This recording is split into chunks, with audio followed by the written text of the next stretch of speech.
Hi friends, welcome back to my channel. It's Megan and today I'm going to do part 1 of my Phoenix Writers Readathon recommendations. So today I'm going to go through levels 1 through 3 of recommendations for you, and then I'll do levels 4 and 5 at a later time. So I'm going to recommend 2 books per prompt and try to focus on books that I have actually read so that I feel like I'm recommending good books. However, there are a few in here that I have not read yet. So I will preface those as I'm recommending them, but otherwise I have read all of these books. So level 1, prompt 1 is Welcome Wagon. Read a book in your favorite genre. My favorite genre personally is fantasy, so my 2 recommendations are Sorcery of Thorns by Margaret Rogerson. This tells the story of Elizabeth, who is in charge of protecting the grimoires, or books that can come to life, in the Great Library. However, one day a grimoire escapes and Elizabeth is framed, and so now she has to figure out who actually stole the grimoire, how it escaped, what's going on, and to do this she pairs up with her enemy, which is a sorcerer. And Nathaniel is the sorcerer. He is bisexual, he's sassy, he's wonderful, and then Silas the demon is also one of the best side characters ever, so I highly recommend this book. It is a standalone, so you don't have to feel intimidated about finishing a series. You can just read this book, although I do wish it was a series because I need more. Next is Daughter of Smoke and Bone by Laini Taylor. This is the story of an angel and a devil falling in love, and it's so good. There's 3 books in the series and then a side novel, and it has the best relationship in it that I've ever experienced in a series. Not the main romance, it's actually the side character romance. It's so cute. The next prompt is Meet Everyone, and for this you are to read either a book by a Black author or an author in the LGBTQIA+ community. For the LGBT+ community, I'm recommending Red, White, and Royal Blue by Casey McQuiston. I've not actually read this book, but I've only heard amazing things about it. It is the story in an alternative universe in which a woman has been elected president in 2020, and her son and the Prince of Wales, I think it is, have an enemies to lovers relationship. And for Black author, I am recommending Children of Blood and Bone by Tomi Adeyemi. This tells the story of Zelly, who is a magi, and her magic was stolen from her tribe until one day she runs into a chance to bring back that magic, so now she is joined with the princess and her brother to bring back magic to her people. This has a very Zatara-esque relationship. If you don't know what that is, that's Zuko and Katara from Avatar: The Last Airbender. It's not my favorite relationship. I think one of the other sets of people would have been a better relationship, but it was still really good. I love this book, and the sequel to me was even better. Next is to study the Phoenix history, and for this you are to either read a historical fiction or a retelling. So I have 2 retellings to recommend you. I have A Curse So Dark and Lonely by Bridget Kimmerer. This is a Beauty and the Beast retelling in our modern world, but also kind of a royal kingdom-esque world, and there is some great disability rep, particularly rep for cerebral palsy, and it's really cute. I enjoyed it, and I need to pick up the sequel. A Vow So Bold and Deadly, I think, is the 3rd book, and it's about to release, or at least the title and cover have been released, so it's coming out probably in 2021, so this is a good time to pick up this series. Next recommendation for retelling is The Guinevere Deception by Kiersten White. This is a gender-bent King Arthur retelling. There is amazing rep in this. There is fantastic magic systems, and I mean, I really enjoyed it. You can see how much I tabbed it. And The Camelot Betrayal, which is the sequel, is coming out in December or maybe November, but at the end of 2020, so again, a good time to pick it up.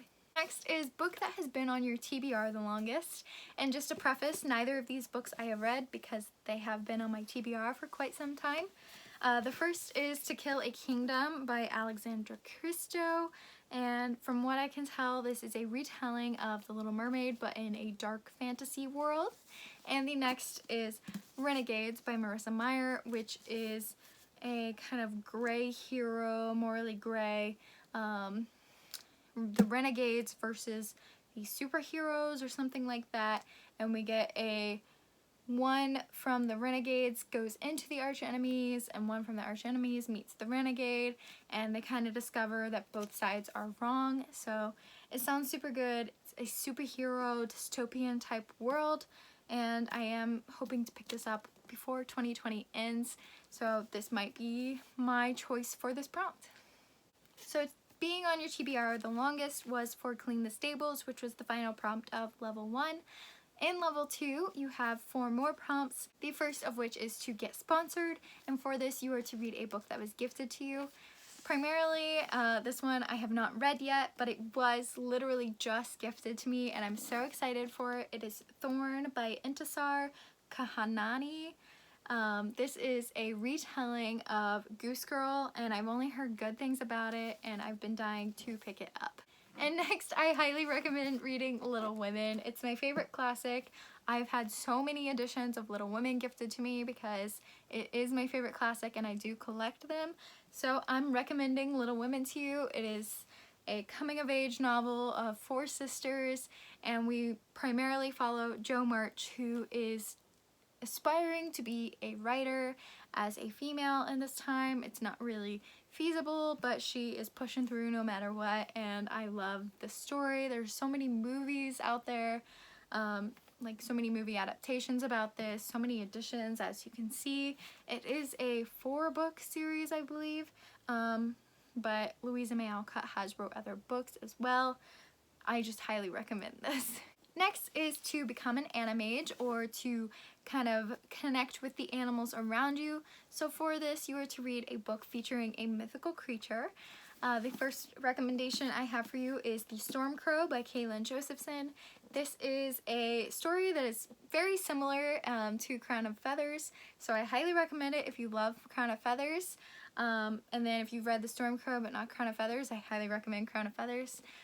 But this is the story of a girl who is a princess, and her kingdom has been attacked by a neighboring kingdom, and they have taken out all of their crows, and the crows are kind of the lifeblood of this kingdom. They do a lot of the harvesting. There's war crows that protect people, there's weather crows or storm crows that like control the weather, and so on and so forth.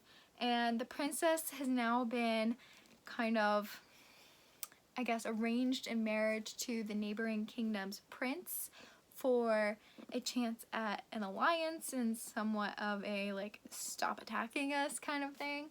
And she does not want to be engaged to this prince, so she finds the last storm crow egg and hatches it, and it goes from there.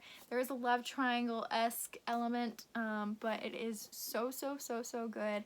And I just got the Crow Rider. I believe it's only a duology, so I believe the series is complete now. So I recommend this. And next should be pretty easy.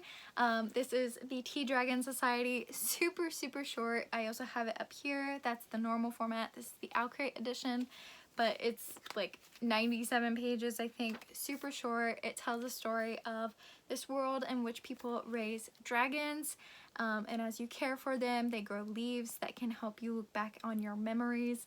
It's not like plot heavy, but it is very cutesy. There's a lot of disability rep and LGBTQIA+ rep, and just a lot of elements that are really important and also really well done. So I highly recommend this. Also, the artwork is so beautiful. And last but not least, I just need to like adopt all of these dragons. Look how freaking cute they are. I mean, they're just precious. They just want some love, and I want to give them the love. Next is to find an egg, and as we know, finding eggs can be pretty difficult. So you are going to read a book that is a hidden gem or kind of underhyped. I might be on the wrong side of like BookTube or Bookstagram, but these are 2 of my favorite books, and I never see them really talked about. So here we go. The first is House of Salt and Sorrows by Erin A. Craig, and this is a dark retelling of the 12 Dancing Princesses. We are following a world in which this girl's family is essentially cursed, and all of her sisters keep dying, and they're trying to figure out why. And I mean, it's just so good. It's so creepy and you don't see the twists coming, and it's hard to tell what's happening when at times, but overall I found it really, really enjoyable, and I think it's a perfect like September-October read, so it's right in time for the readathon. This is also kind of a perfect September-October read, but it is Winterwood by Shay Earnshaw. This tells the story of a girl who is kind of living on her own because she is considered a witch, which she is, but she is the only person who is able to go into this wood at night because everyone else is like attacked or so forth, but she has the ability to travel into this wood. And one day she travels into the wood and finds a boy's body, and he seems to be alive, which is very strange. So there's an investigation because another boy was found dead, and so now they're kind of figuring out what's going on. Next is incubation, and incubation can take quite some time, so we are recommending you read a book over 300 pages. It does need to be a long book, so whatever is considered long to you. Again, we recommend anything over 300 pages. My first recommendation for this is The Starless Sea by Erin Morgenstern. This is a story of a college boy who goes into the library and checks out a book, and as he's reading the book he realizes that the story is very, very distinctly about him. However, there's no author listed, there's no backlog history on the book, so he goes on the hunt to figure out who wrote it and how it came to be in his hands. And he discovers an underground labyrinth library, and it's very, very complex. If you don't do well with like lyrical writing, I guess you could call it, I don't recommend it. However, it was so good to me, and I mean, I highly recommend it, but I know it can be challenging, so just bear that in mind. But it is like over 500 pages, I think. It's like 494, so just under 500 pages. So it definitely fits that long book prompt. Next, I have a little bit of a shorter one for you. It is only about 390 pages, so just under 400, but that is With the Fire on High, and this is by Elizabeth Acevedo. This tells the story of Amoni, who is a senior in high school. However, she did get pregnant when she was younger and now is raising a little girl. She just wants to follow her dreams of being a chef, but is now struggling with her daughter and her daughter's needs getting in the way of that. But it is really, really good. The romance is really cute, and I highly recommend this. And finally, on to level 3. The first prompt is quick reflexes, and that is to read a graphic novel or book under 200 pages. I have 2 graphic novels I'm going to recommend you. The first is Wonder Woman, The True Amazon by Jill Thompson. This is a standalone origin story of Wonder Woman. I personally am not a huge superhero person. However, let me rephrase, I'm not a huge DC superhero person. I love Marvel. But after reading this, Wonder Woman is probably one of my favorite superheroes ever now, because I am obsessed with mythology, and I never knew, and it might be just like silly of me, but I never knew she had a like Greek mythology background. So I really enjoyed this. It's super quick and easy to get through and really good. And next is the graphic novel I will forever recommend, and that is Heartstopper by Alice Oseman. This is just volume 1, but it tells the story of Nick and Charlie. Charlie is a gay boy at this high school who befriends a rugby player named Nick, and in their friendship, Nick is starting to contemplate his sexuality and his feelings for Charlie. But it is just the cutesiest little graphic novel, and I just love it. It's so fluffy, and the artwork is so cute, and yeah, it's just wonderful. Next is to study geography, and that is to read a book with a map in it. And of course, I couldn't get through a recommendations video without recommending Six of Crows by Leigh Bardugo. As you can see, it has a map in it. This is the story of Kaz Brecker, who recruits 5 other misfits, and they go on a heist. It's not very plot driven, so I can't really go too much into the plot, but the characters in this are incredible, and I will forever recommend this. It is forever my favorite series at this point. And next is The Merciful Crow. Here is the map in it. Here's some character art in case you were interested. But this tells the story of Fi, who is a crow. And in this world, a crow is the lowest caste. And she is adept with bone magic, particularly in teeth magic. So she draws magic from teeth. And they are kind of the coroners, is that the right word? They take care of the dead bodies in this world, and when there's disease, this crow caste goes and eradicates the people because they are not affected by the disease, but other castes are. So they kind of go in and weed out the dead, and that is why they are the lowest caste, I guess. But one day, the prince and his bodyguard are proclaimed dead, and so they go in to claim the dead prince and bodyguard. However, the prince and bodyguard were faking death and are now on the, I guess, hunt or heist or quest is the best word I guess you could say, to take down the kingdom from the inside out or the outside in. Anyway, it's really, really good. It's a little slow start for me, but by the end I was so invested in the characters, and The Faithless Hawk just came out, which is the sequel, so I will definitely be picking that up soon. Next is to study medicine, and for this you are to read a science fiction.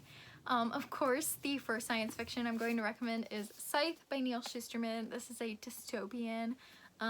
It's a world in which death has been eradicated, and these Scythes are tasked with the responsibility of keeping the population under control, and we are following two apprentice Scythes, and they are now tasked with trying to win, because if they don't win, the one who wins has to kill the other. So pretty intense, high stakes, and my favorite series of the year, so highly, highly recommend.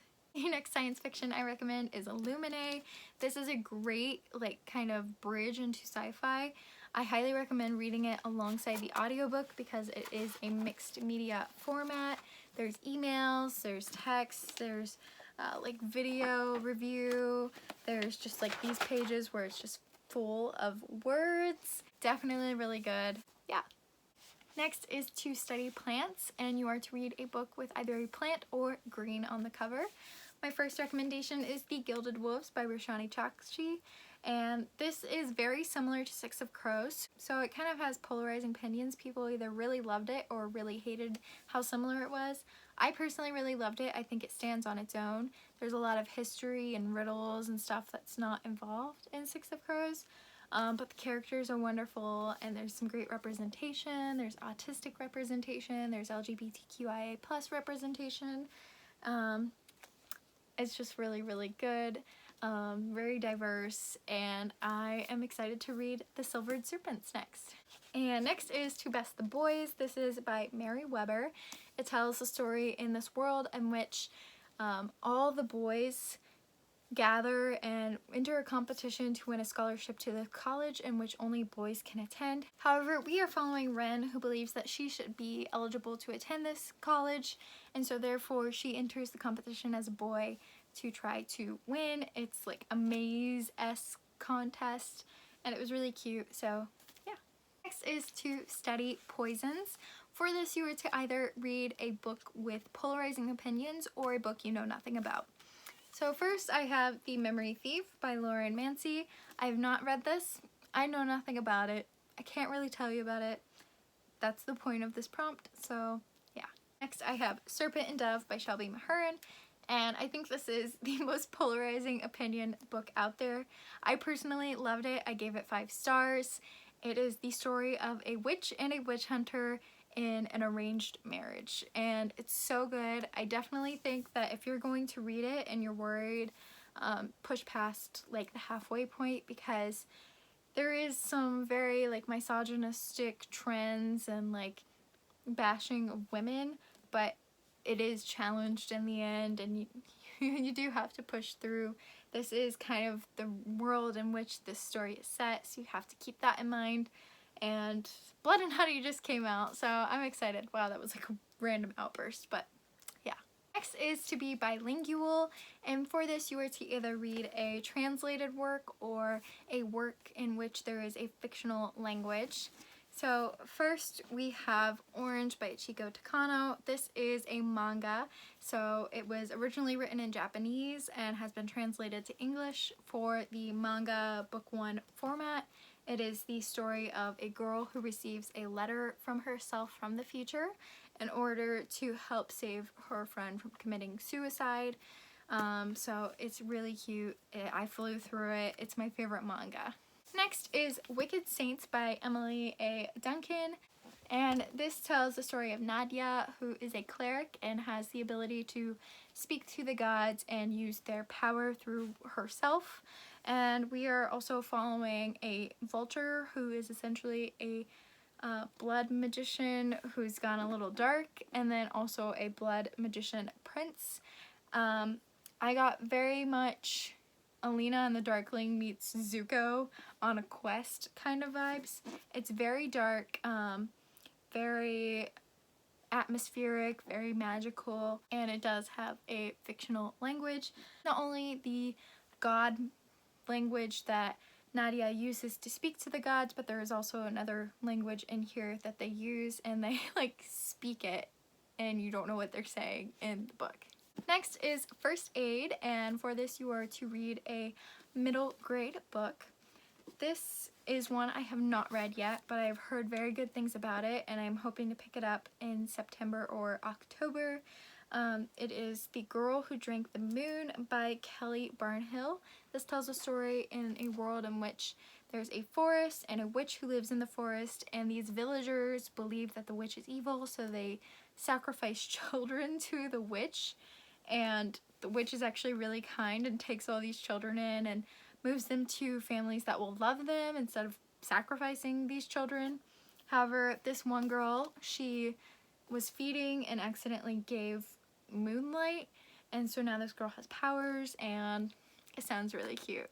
And next is The Isle of the Lost by Melissa de la Cruz. This is a world of the Disney villains' children. There is a movie series out, and it's really interesting because you read a book, then watch the movie, then read a book, then watch the movie. They kind of fill each other in. They're not necessarily straight adaptations. So the movie picks up where this book leaves off, and then the next book picks up where the movie left off, if that makes sense. And my final recommendation for you for part 1 is For Flying Lessons, a book featuring a phoenix or a dragon. So for the book featuring a dragon, I'm going to recommend Shatter Me by Rebecca Kim Wells. This is a story of Marin, whose girlfriend was taken, so she hunts down the dragons and steals a dragon and learns how to care for it so that she can save her girlfriend. And finally, would it really be the Phoenix Writers Readathon if I didn't recommend Crown of Feathers, a book featuring a phoenix? If you haven't read Crown of Feathers yet, I highly recommend you pick it up for this prompt or the later prompt, in which I will discuss in part 2 of my recommendations. But this is a dual perspective. First, we are following Veronica, who just wants to be a phoenix rider. However, the clan is only taking males, so she disguises herself as a male to join. We are also following Tristan, who is a clan member and is the son of the commander. And then we are following Sev, who is part of the army. He is an animage, which means he is actually on the side of Veronica and Tristan, but has accidentally gotten himself landed in the army and does not want to be there. So that's it for my recommendations for part 1. Let me know what you guys are planning to read, or if any of these piqued your interest, and I will check in with you in my next one. Thank you so much for watching. Bye, friends.